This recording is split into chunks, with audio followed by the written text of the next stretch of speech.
Blue Jay is back. He's outside crying loudly as I am preparing today's message and getting into the zone to speak on what I see occurring. I think that it's important for us to understand that we are just at the beginning of this process of the dissolution of how we have identified power structures around us, how we have defined them. Right. And I want you to remember that we are the meaning makers. You are the meaning maker in your own life, not anybody else. And this is what we are watching disintegrate within us as we watch these world structures fall, is where we are aligning our meaning. Right? To me, this is calling into question a lot around dignity and integrity and courage.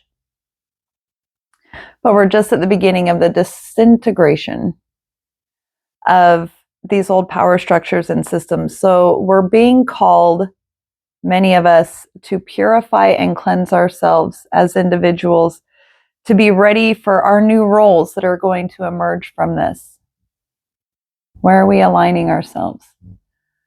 Where are we finding our meaning in the world that is evolving around us? It is changing. Where do we fit in this picture of what is going on? What narratives are we going to cling to? One of the things that I really want us to look at as this is happening is that a lot of these narratives that we tell ourselves about the world and what is happening in the world, those narratives that we accept from others and what others are saying, whatever we watch in our algorithms, on our TVs, what are we accepting as truth? Where are we aligning ourselves? A lot of these choices are changing the options available to us.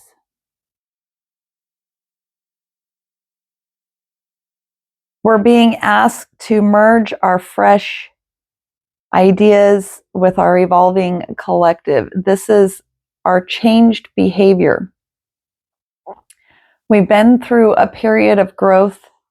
We have made some changes. We have faced a lot of these stories within ourselves from our past that we developed. That's what the healing and the trauma culture have benefited us in, is that we're very aware of our individual wounds, where our sensitivities are, our vulnerabilities are, where we have been injured. But we were never meant to stay fixed in those states.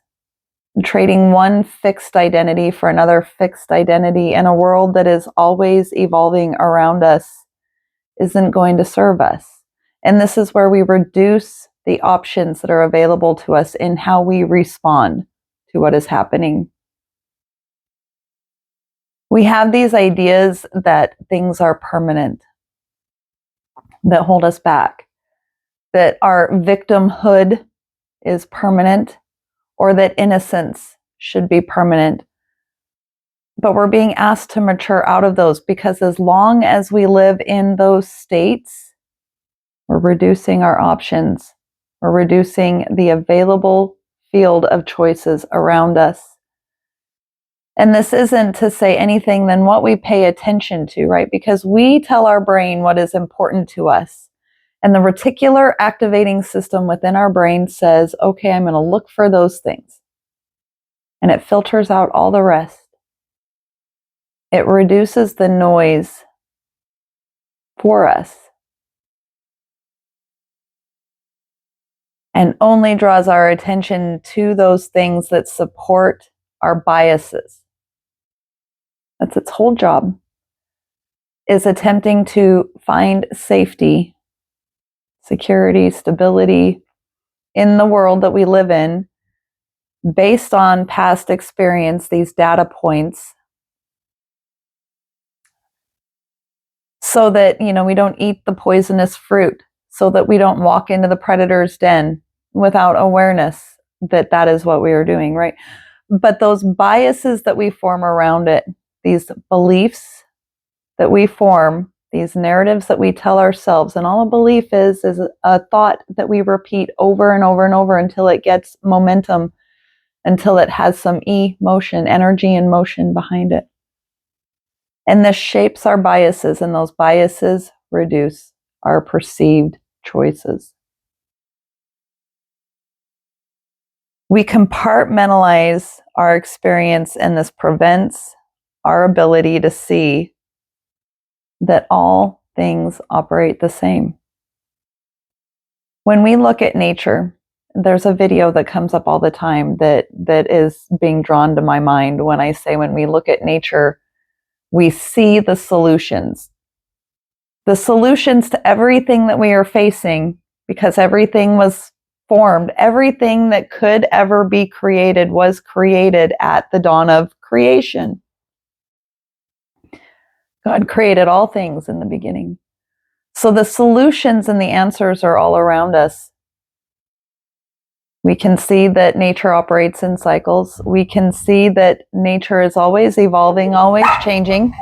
Hold on. Dogs get excited when people walk by the house with other dogs. So, which kind of like proves my point. There is always disturbance. There is always change. There is always going to be chaos, because that is what forms the ingredients for creation.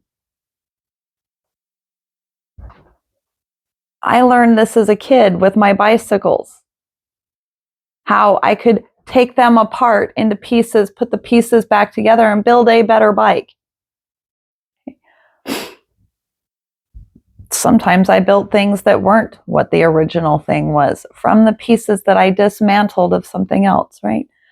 But we learn this from nature. And the vision that always comes to mind, the video that always comes up, and it comes up in my YouTube algorithm at the opportune times for me, but it is of a lioness getting swarmed and attacked in what should be the end of her life by hyenas. And she is swarmed and she is covered. There's like more than 10 hyenas, and you can't see the lioness as she gets sunk down into this. There go the dogs again. Hold on. This is how I know a message is good, when there are lots of distractions, disturbances, and interruptions, right? So to get back to that lioness, right? We are not going to get out of life unharmed, unchallenged.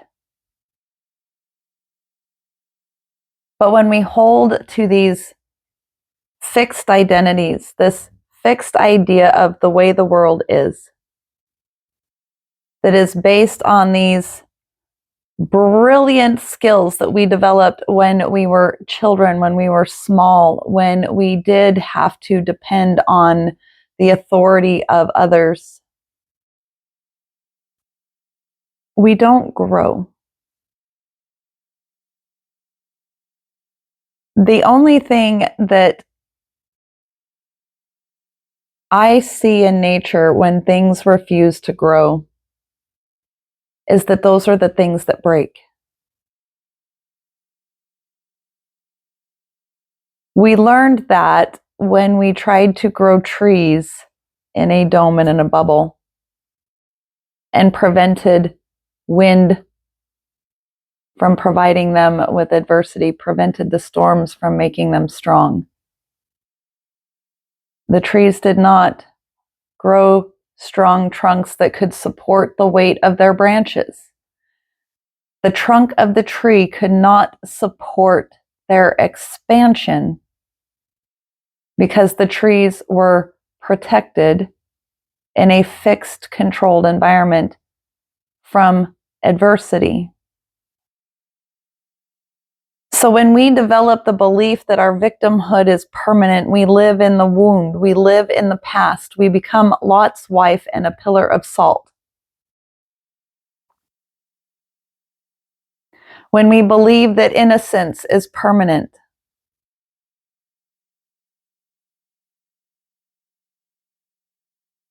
We become fixed in the wound that ruins it.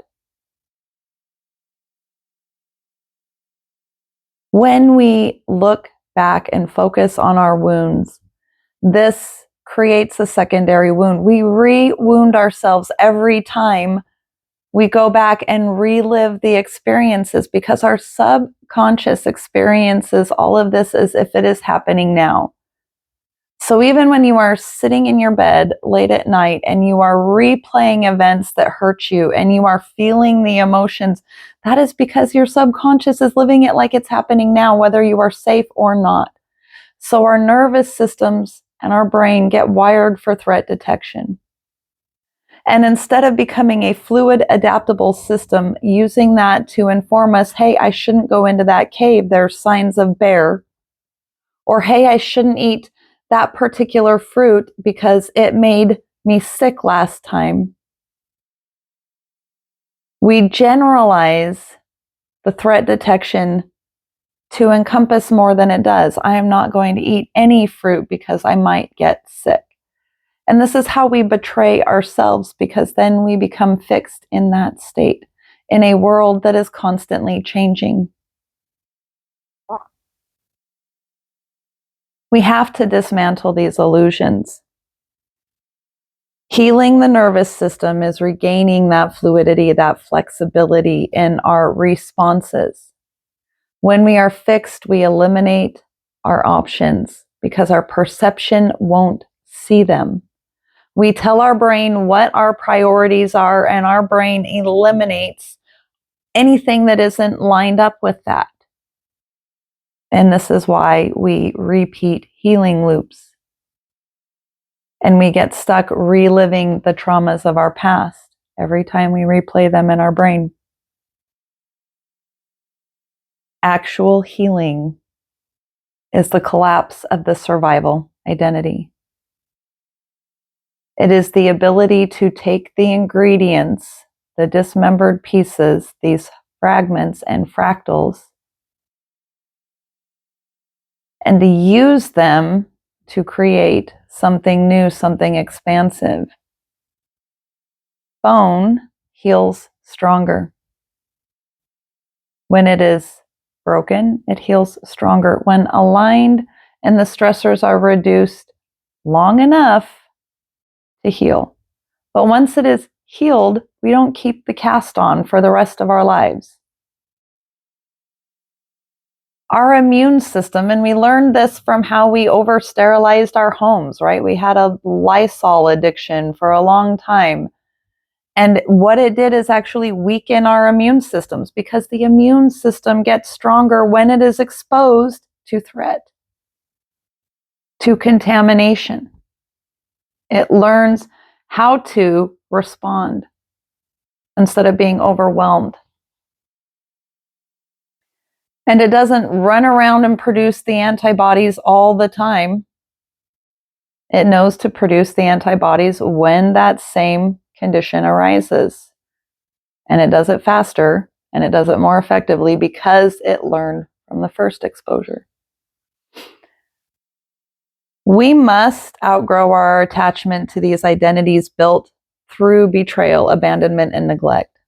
The clinger, the avoider, the performer, the caretaker, and the invisible one. We demand loyalty from these systems, these structures, these external things that we haven't formed within ourselves yet. Where am I outsourcing my loyalty to another ahead of loyalty to myself? Where am I discounting my ability to learn? Where am I telling myself that this is going to knock me off my feet permanently?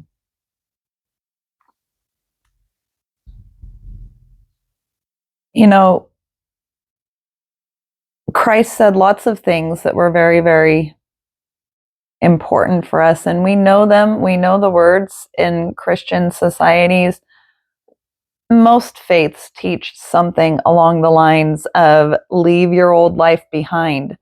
take up your cross, and the cross is the conversions of our survival identities with the emergent identities, right? We are supposed to take the pieces of our past and what we learned and create something new, to die to the old self, to be born again,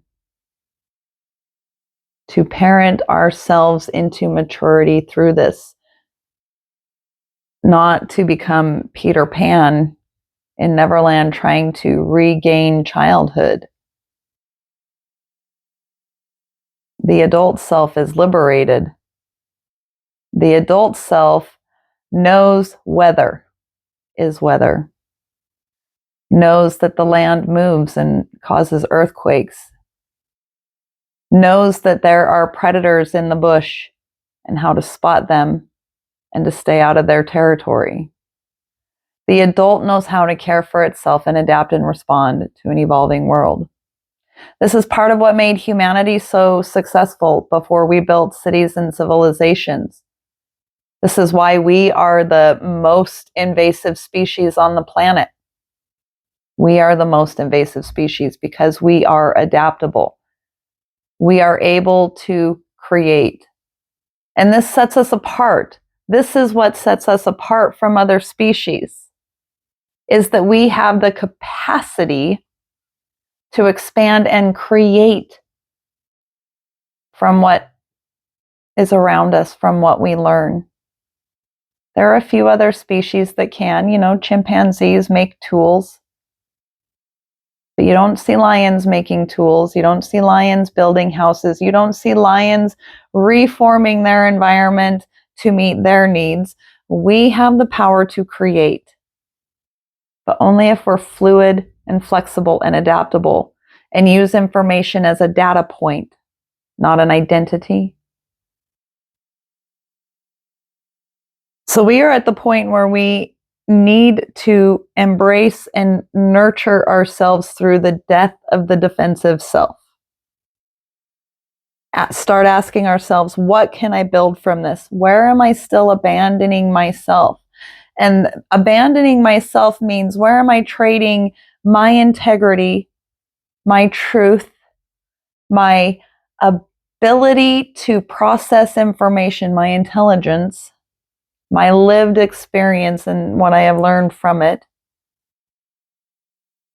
to outsource it to another who didn't walk my path? This is where we develop authorship. Today, when I did my own reading, my cards that came out were the Destroyer, the Poet, and the Threshold. And the Destroyer is those transformative, revolutionary, realigning, often catastrophic changes. Right? The Destroyer is transformation. The Poet, in between Destroyer and Threshold, is the ability to reframe our thoughts and our beliefs, to reframe what I am telling myself. Am I telling myself when things change that I can't, I don't, I'm uncertain and so I won't? Or do I trust myself enough to adapt to the changing circumstances? Do I trust myself to be smart enough to figure out a solution? Do I trust myself enough to have learned from my experience in order to create a lived reality that is more aligned with my needs, my beliefs, my values? Or am I still living in limitation beliefs?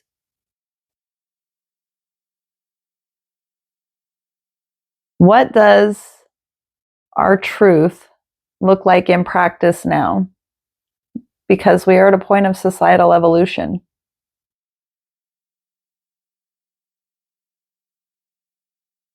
War has a way of doing this to people, right? And we have a lot of fear narratives coming up. And these fear narratives are going to trigger us. But we have to stop allowing our triggers to cause regression. I am triggered and therefore everything else must change. No, we know what our wounds are. So we know what the behavior changes are. Leave our old lives behind. Leave the old life behind. If I get triggered and I immediately look outside the world and say, how does everything around me have to change in order for that trigger to go away? Instead of asking myself, what in me needs to adapt in order to maintain my alignment with my values and my guiding principles, I don't worry about what's going on outside me anymore. I see everything as an opportunity to change my own values, to change my internal dialogue with myself.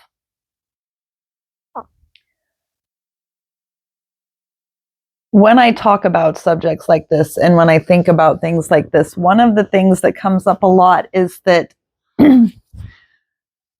even my ideas of trauma were given to me by somebody else, right? Like I lived my entire childhood growing through neglect and abandonment and all the things that we identify as trauma. And I've had people do horrible things to me when I was too small to have any agency over it. Horrible things that my body will live with for the rest of my life.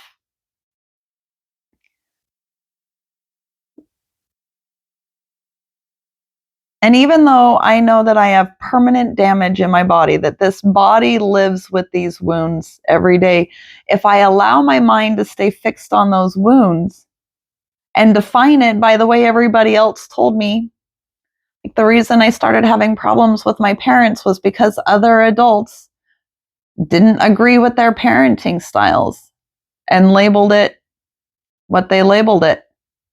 And I was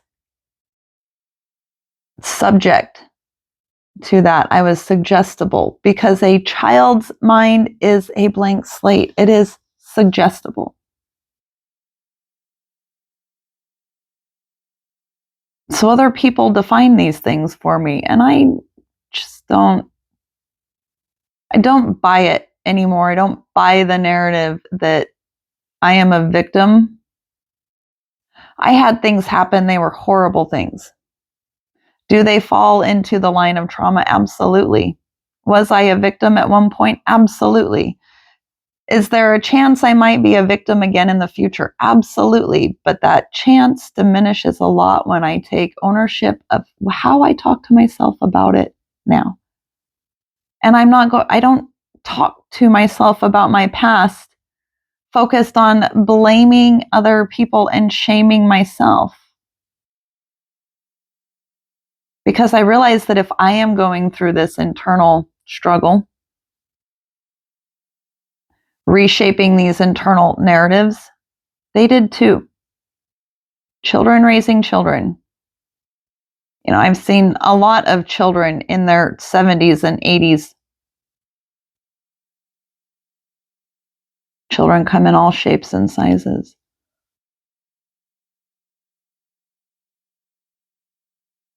But we really are at a point, and the war is bringing this up, right? Is where our loyalty was placed. Where are we still focusing on and using these narratives of our past, our betrayal traumas, our abandonment traumas, our neglect traumas, all of this stuff? Where are we still using this stuff, this ick from our past to define the world and trying to hold it still so we can reclaim innocence that isn't going to come back? Where am I trying to hold the world still long enough for me to get back a past that doesn't even exist anymore? Where am I projecting my perceptions of people from my past onto people of my present out of fear for how my future might recreate the pain? So these are questions that I ask myself, and these are things that I talk to myself about when I look at the world around me. I have chosen to cultivate the garden in my own mind. I have separated my survival statements in my brain into my body talking to me. I have separated my growth narratives into the archetypes that I need them to be in order to progress forward. But I reduce the noise from outside of me in order to focus on the weather inside. Because maturity is not measured in how much I can force the outside world to stay the same when it won't. In order for me to finally conquer some demon in my past, I'm the one that carries it around. Once I name the wound, I know the behavior change. And instead of running from it, instead of running from the behavior change, from my attachment and my addiction to the familiar forms of suffering, I rewrite that story around what it is.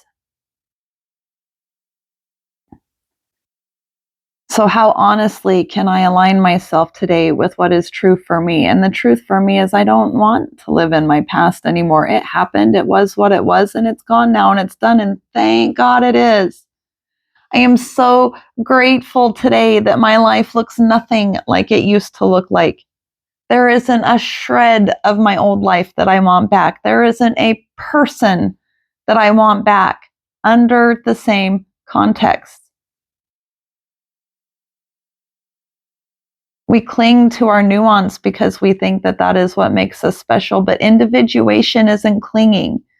Individuation is being able to rise above the noise of my own mind, to be able to pull out my own thoughts. Whenever an emotion rises, discomfort, I pull out the thoughts and I look at them and I go, do I like this thought? This is where the poet card comes out.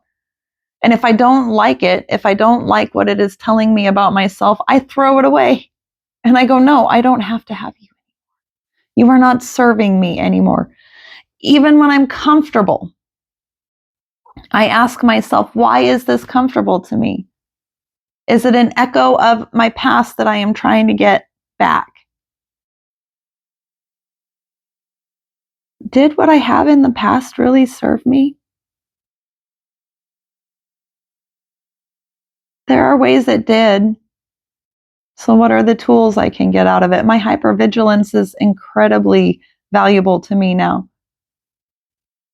I was a parentified daughter, so my hyper-independence is incredibly important to me when it's not preventing me from asking for help when I need it, when it's not blocking me from the awareness that we are designed to co-regulate. We are a collaborative species. We are a pack animal. So I have to look at even my comfort and question, is it really comfort or is it just a familiar form of suffering that I am addicted to and getting a dopamine hit out of? Am I preventing myself from moving? Am I being the tree in the dome where I want to expand, but my trunk won't hold the weight because I've prevented myself from being exposed to challenge? I played sports as a kid. So I have a very competitive nature. I'm a Sagittarius. I have a very competitive nature. I'm a fire sign. But I know that that means I can burn hot. And I can also reduce myself to embers.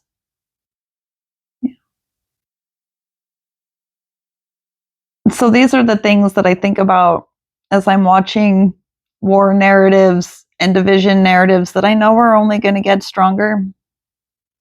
What past am I trying to recreate? And why am I not able to be here now? So for me, what I am doing is I am moving forward, as I am reducing the noise that is around me. Like right now, I have the news sitting right in front of me, so I can see when I look up at the TV the narratives that are being played. I know how to look for loaded language, the swaying language, and I know how to filter out fact from opinion. So reduce the noise where you can. Listen to your body. Listen to your body. What is your heart center telling you? What makes your heart thump? And are you defining that thumping as anxiety or excitement? Because chemically in the brain, the only difference between anxiety and excitement, anticipation, is the messages running through the thought forms arising. So am I challenging my own thought forms, or am I just letting them run and then acting on them blindly? Listen to your body. Honor what feels true, even if it asks for practical adjustment. When my reality, my lived reality, demands that my behavior change in order to adapt, am I clinging to a past narrative and preventing myself from growth? I don't fear practical adjustments anymore, even when they're uncomfortable. Muscle tears when we work it out, but I have the ability to provide opportunities for me to rest and reflect and digest and eliminate where I need to in order for those muscles to heal. And they will heal back stronger too. I am letting discernment be an act of self-respect, and self-respect is huge, huge, huge. Many of us weren't taught it. We were taught to respect others. We were taught to respect systems, outside authority. We externalized our identity into things like careers and what we do. That's not who we are, it's what we do. We've outsourced our authority to systems, and they aren't authority. The authority still always lies in you because you give your choice away to them. You make a choice to give your choice away. So your authority was always within you. And I let simplification be a return to integrity, not deprivation. If something happens and it creates loss in my life, I allow myself to feel the grief, to mourn what was lost, but then I immediately reframe it into looking for the opportunity to grow. I don't hold on to the loss. I don't attach to it anymore. And there are a lot of ways my past taught me that too. So I have to challenge that because I was trained to be a runner. We moved so much when I was a kid that attachment to people is easy for me to just, whoop, gone, okay, bye. And I was abandoned and neglected enough that attachment to other people is hard for me. So I have to challenge those narratives too, because I have grown attached to that identity. So learning how to stand and learning how to be still, learning how to challenge our own thinking. And the only way you can do that is to reduce the noise. Reduce the external noise so you can really hear the weather in your own mind and choose your weather. I think that is really neat about all of our arguments about our ability to change the weather and the way we seed the clouds and create rain and create weather. It's very reflective of the amount of control that we have over our own mind that we aren't using. And we get really, really upset about it in our external reality. Oh my gosh, they're changing the weather. Oh no. And there was a story that I heard the other day about. There was a gardener. He had a beautiful garden. And someone came along and criticized his garden and the work that he did. They didn't like the way he had expressed his own creativity and made a comment about how God is the perfect gardener and God created this better. And why are you messing with this? Because God can do all of these things. And he said, yes, true. God does not need me to be a gardener in order for things to grow. But you should have seen this garden a few years ago when God had it all to himself. So I think about that a lot over the last few days. I only heard it like within the last week. So I've been thinking about that a lot over the last few days and relating that to permission, right? Because I do believe that we are here to co-create with Source. That means that I need to take responsibility for creation too, because yes, all things in creation are already there. Yes, God has this well in hand on his own, but God made us a species capable of creation because God wants to experience what we create with the materials provided to us.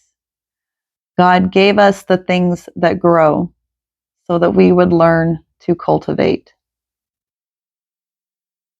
So as we look at the world around us and we hear the war narratives, turn that war inside.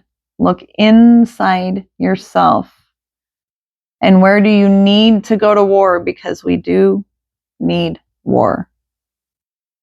We need to challenge the old paradigms. We need to. They won't go away on their own. You can't pay off a bully on the playground and expect the bully to stop taking your lunch. Okay? We cannot politely ask these narratives in our own brain, the inner critic, to just stop talking to us because we want it to. If we could do that, the mental health industry would have never taken off. Okay, so I have to be aware of where these outside narratives are creating the problem that they are presenting the solution to, and I need to look at that in my own mind. Where is my thinking creating the problem that it also is creating the solution for, right? Where does my stinking thinking keep me in a loop? And where does it need challenged? And I can do that because I know that whatever belief that I had about myself yesterday, I can scrap that belief, still be myself, and develop an entirely new belief without changing the core essence of me, my own frequency.